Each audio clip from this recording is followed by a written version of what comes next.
Hello, my name is Mark Miller, and I am president of the board of the Plainfield Symphony. And on behalf of the board and these incredible musicians, I bring greetings and a warm welcome to this live concert recorded in our beloved home, Crescent Avenue Presbyterian Church in Plainfield, New Jersey. A special thank you and shout out to our conductor, Charles Prince, who, although not physically present for this performance, leads the symphony with brilliance and imagination. We have been tested like never before over this past year, and now we finally see light at the end of this dark tunnel. And every donation you've given has kept the flame of this symphony orchestra bright, and we are grateful. Now, sit back and enjoy this concert of favorites from Mozart and Tchaikovsky and Strauss, and let the music remind you of why life is so beautiful. Thank you, Mark Miller, for your wonderful words. And I want to thank you and the extraordinary board of the Plainfield Symphony for all you have done over the past year to keep the music playing in Plainfield. We are all extremely grateful. Welcome once more to the Plainfield Symphony series of virtual performances. I'm Charles Prince, the music director of the Plainfield Symphony, coming to you from Vienna once more, this time as moderator for tonight's wonderful Light Classics for All Ages concert with the incredible string section of the Plainfield Symphony led by our extraordinary concert mistress, Evelyn Estava. Because of the current coronavirus travel restrictions, I'm not able to physically be with my extraordinary colleagues this evening, so I will be with them virtually from Vienna. I'm coming to you this time from the Baroque Salon of Doblinger Music Publishers here in the heart of Vienna. Indeed, in this very spot, more than 100 years ago, Franz Lehár signed the original contract for his operetta Merry Widow with Doblinger, and Johann Strauss came here many times to play his music and converse with Ludwig Doblinger, the founder of the company, and Johann Strauss's publisher way back in the late 1800s. I want to thank my very dear friend Peter Pani, the chef and head of Doblinger Verlag, and Renata Publik of the Rental Publicity Department for allowing me to record these introductions from this glorious and historical spot. To begin our program this evening, the strings will perform one of the most famous pieces of classical music possibly ever written, Mozart's Eine kleine Nachtmusik. Written in 1787, around the same time as Mozart's world-famous opera Don Giovanni, this serenade was never heard by Mozart in his lifetime. Written to be performed outdoors in the evening as a simple musical divertissement, this extraordinary jewel of a work is in 4 movements. We will hear only the first and second movements. Although not exactly related to the waltz, this work gives you a flavor of where the waltz as we know it came from. By the way, it is very likely that Mozart himself could also have performed in the very room I am standing in the late 1780s, since this was then a part of the famous Palais Dietrichstein, a palace belonging to one of Mozart's patrons.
Tonight's program focuses on the waltz and its central importance in light classical music, especially in regard to music composed by the great Viennese composers of the 18th and 19th centuries. The waltz is a dance form originally coming out of the Allemande, or German dance, a three-quarter time minuet with a heavy first beat and a lighter second and third beats. From this heavier Länder-like peasant dance came the much faster and lighter waltz that we all know today.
We now come to the heart of tonight's program, the waltzes of the waltz king himself, Johann Strauss Jr. As I said in my introduction, Johann Strauss himself would have been in this very room many times, since Doblinger was his music publisher. Indeed, all the works you will hear now in their definitive editions are published by Doblinger. Here is indeed the catalog, and is the music used by the Vienna Philharmonic for all their world-famous New Year's concerts. The first waltz Wiener Blut was composed in 1873 for a ball at the Musikverein, honoring the marriage of Gisela, Archduchess of Austria, and Prince Leopold of Bavaria. It is one of Strauss's most beloved waltzes, depicting the joie de vivre of the Viennese and their fiery, passionate blood, hence the title Blut in German, meaning, in English, blood.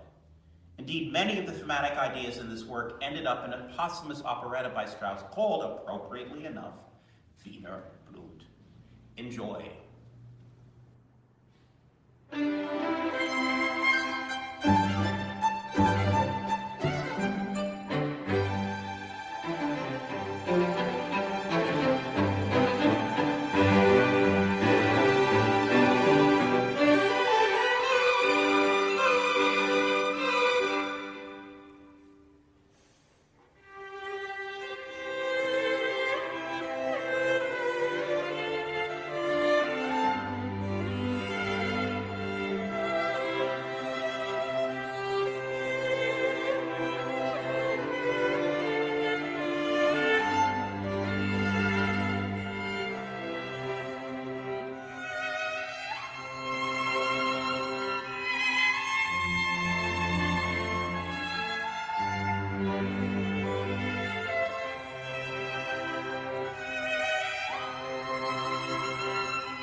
program this evening, we begin with Strauss's Pizzicato Polka, a work he wrote with his brother Josef while they were both on tour in Russia with Johann Strauss's orchestra in 1869 in Pavlovsk, a city near Moscow.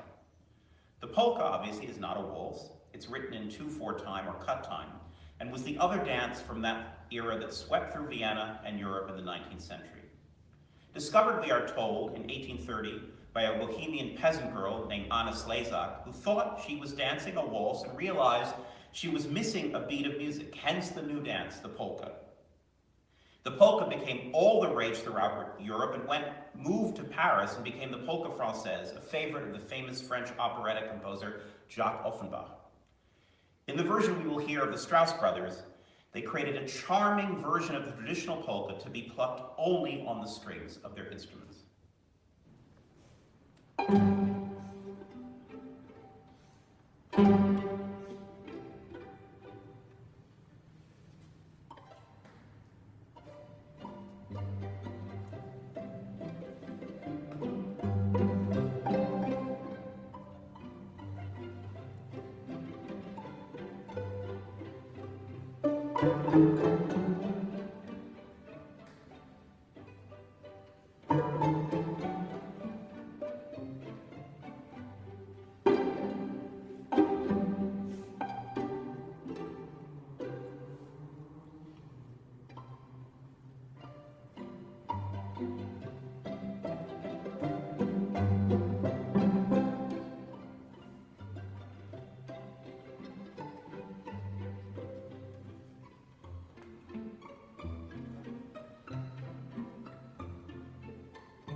Wasn't that just wonderful?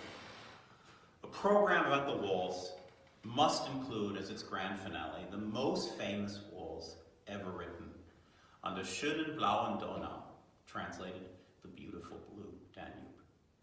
Written in 1866-1867 for a ball in the Volksgarten here in Vienna, it contains 5 separate waltzes, all based, according to recent scholarship, on other waltzes Strauss wrote at the same time. The Donauwalzer, as we say in German, the Blue Danube Waltz, has become the most iconic waltz ever written, and in effect the second national anthem of Austria. Originally, this was written for the Männergesangsverein, a men's chorus here in Vienna at the time. The waltz, therefore, can be sung as well. I won't try to sing this to you, but the words frequently refer to the blueness of the Danube. Donau, so blau, so blau, so blau. I said I wasn't going to sing, but I'm singing a little bit. Ironically, the Danube was never really blue, either in Strauss's lifetime or indeed right now. It became a tradition after the war to end each New Year's program in the Vienna Philharmonic with this work. In so many ways, it truly encapsulates all the beauty, the melancholy, and love of life of the Viennese waltz. As one Viennese critic and author has written concerning the philosophy of the waltz, I quote, "The spirituality of the waltz lasts only as long as one ball evening." In effect, what he's saying is the waltz itself celebrates the here and now and the enjoyment of the present as much as one can. Not a bad way, I think, to try to navigate through these very difficult times. The last work tonight ends every New Year's concert. Not a waltz, but a march by Johann Strauss's father, honoring a certain Field Marshal Radetzky and his defeat of the Italians in 1848, which led to Austria occupying once more northern Italy and expanding the Austro-Hungarian Empire. A very martial piece, which I know you all know. I hope I will be able to hear all of you clapping at the appropriate moments.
I hope you all enjoyed this evening's program.